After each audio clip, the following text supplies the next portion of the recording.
बिस्मिल्लाहिर्रहमानिर्रहीम, अस्सलाम वालेकुम। आप सभी को खुश आमदीद। मैं हूं सलमान मिर्जा। आप देख रहे हैं मेरा यूट्यूब चैनल और Facebook page sum up with Salman Mirza. हुजूर वाला, ये वीडियो देखने के लिए आप सभी ने अपना कीमती वक्त निकाला है। वीडियो के आगाज में तहे दिल से आप सभी का मैं शुक्रिया अदा करता हूं, लेकिन इस दुआ के साथ कि आप जहां हों, खैर वाफियत से हों, सेहतमंद हों और तंदुरुस्त हों। जनाब ज़ारा कत्ल केस के हवाले से तीन बड़ी खबरें।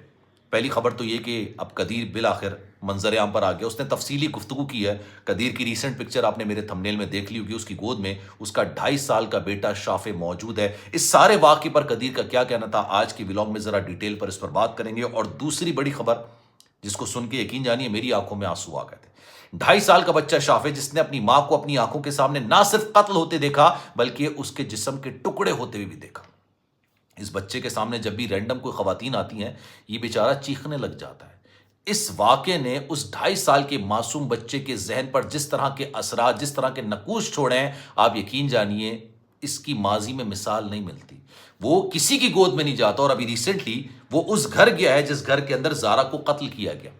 उस वक्त कदीर भी शाफे भी मौजूद था ना वहाँ पे, जब वो डीसील किया गया घर और ये वहाँ पर जाता है, तो जिस तरह से उसने रिएक्ट किया, जिस तरह से वो चीखे रहा, यकीन कीजिए उसको शायद अल्फाजों में बयान नहीं किया जा सकता। आज इस पर भी ज़रा डिटेल में बात करेंगे। और तीसरी सबसे बड़ी खबर ज़ारा कत्ल केस के हवाले से, जो ज़ारा के वालिद हैं शब्बीर, उनके कदीर के साथ इख्तलाफात अब बिल आखिर मंजर आम पर आ चुके हैं।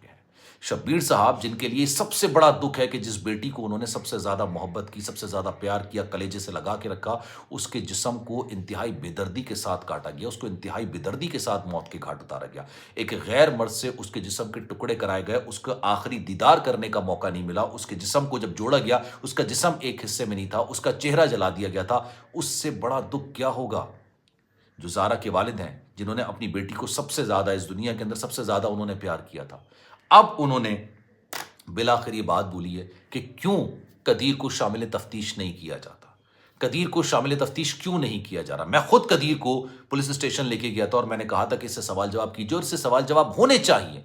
ये भी उसी फैमिली का मेंबर है। और साथ साथ उन्होंने कदीर की जो बहन है यास्मीन, जिसको हिरासत में लिया गया, उसके बारे में बड़ा हैरत अंगेज इंकशाफ किया है कि ये लोग तो इंसानी जो लोग जो यहाँ पे गैर कानूनी तरीके से भेजते हैं ना तारीकी वतन को, उन तमाम चीज़ों में ये मुलविस हैं। इसीलिए इन्होंने नवीद, जो कि किराए का कातिल आप कह लें या आप ये कह लें कि वो कसाई था, उसको बाकायदा बुलाया था और उसको ये लारा दिया था कि हम तुम्हें इटली पहुंचा देंगे।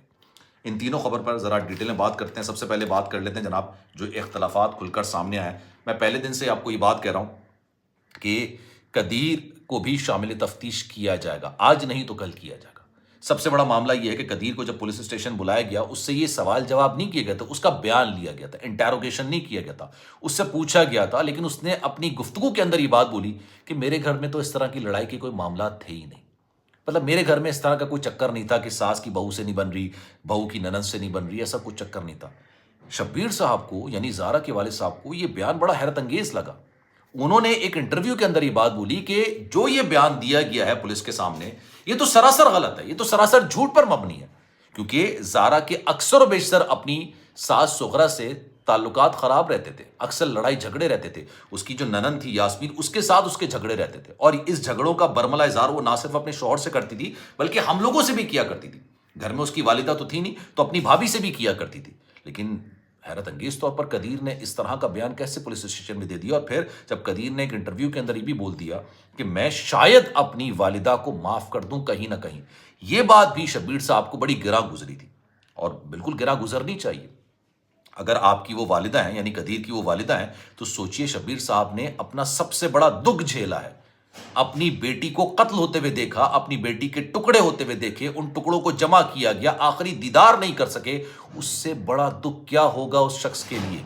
लेकिन फिर भी वो हर यूट्यूबर को इंटरव्यू दे रहा है, वो हर इंसान को इंटरव्यू दे रहा है जो उससे बात करना चाह रहा है। तो सवाल ही पैदा होता है कि कदीर क्यों खामोश है।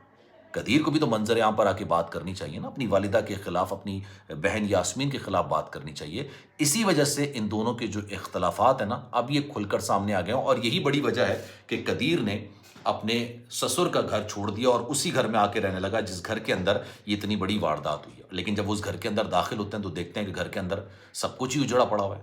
दरवाजे टूटे हुए, अलमारियों के, सोना गायब है, पासपोर्ट गायब है, पैसे गायब हैं, रियाल गायब है, ये तमाम चीज़ें सिरे से गायब हैं। تو یہاں پر ایک نئی کہانی کا آغاز ہو جاتا ہے۔ اب جو یہ زارا کے والد صاحب ہیں وہ یہ بھی انکشاف کر رہے ہیں کہ جو یاسمین تھیں یہ انسانوں کو غیر قانونی طریقے سے، جو لوگ ہیں ان کو غیر قانونی طریقے سے بیرون ملک بھیجتی تھی۔ یہ اس گروہ کا حصہ تھیں جو کہ غیر قانونی طریقے سے لوگوں کو بیرون ملک بھیجتا ہے، جس میں بیچ میں امباجے سے ڈنکی لگاتے ہیں نا، تو اس نے نوید کو یہی لارا دیا تھا۔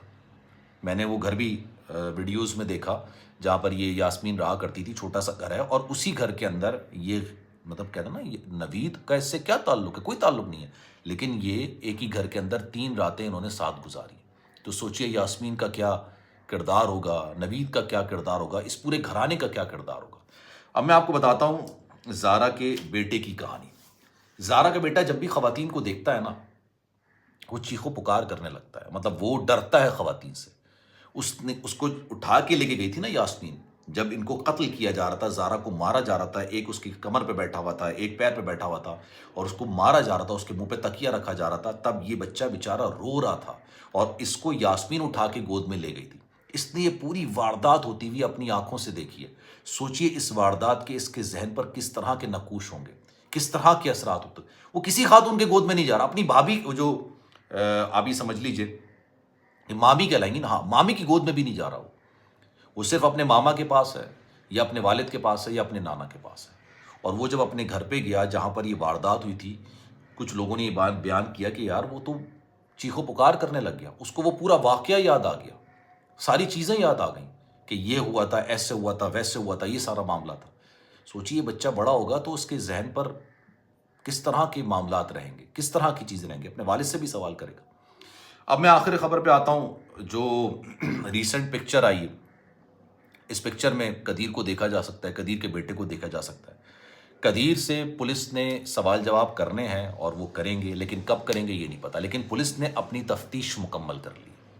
پولیس نے اس سارے واقعے میں اپنی تفتیش مکمل کر لی، اور شاید ابھی بھی قدیر اپنے اس معاملے پر ابھی بھی ٹکا ہوا ہے کہ میں اپنی والدہ کو شاید معاف کر دوں، اس سارے واقعے کے بعد بھی میں اپنی والدہ کو شاید معاف کر دوں۔ لیکن میرا آپ لوگوں سے سوال ہے کہ کیا قدیر کو ایسا کرنا چاہیے؟ یہ بڑا اندھناک قسم کا واقعہ ہے، مطلب شیطانیت، فرعونیت، سفاکیت کی یہ لمٹ ہے، اپنی نہج کو پہنچا یہ واقعہ۔ کیا ایسے لوگوں کو معاف کیا جانا چاہیے جنہوں نے صرف حسد میں، بغض میں، جلن میں اپنی ہی گھر کی بہو کو اپنے ہی گھر کے بچے کے سامنے اتنی بے دردی سے مارا اور ایک غیر بندے سے اس کے جسم کے ٹکڑے کروائے؟ کیا اس کو معاف کیا جانا چاہیے؟ کیا وہ واقعی میں معافی کی قابل ہے؟ کیا واقعی میں اس کو معاف کر کے جیل سے رہا کر دینا چاہیے جس نے اپنی بیٹی کو قتل کیا، اپنی بہو کو قتل کیا؟ یہ میرا سوال ہے، اور میں چاہوں گا کہ کامنٹ سیکشن میں آپ سبھی اپنی رائے کا اظہار ضرور کیجیے گا۔ سلمان مرزا کو دیجیے اجازت، زندگی رہی، صحت رہی، آپ کی دعائیں رہیں تو انشاءاللہ آپ سے پھر ملاقات ہوگی۔ خیال رکھیے گا اپنا، اللہ حافظ۔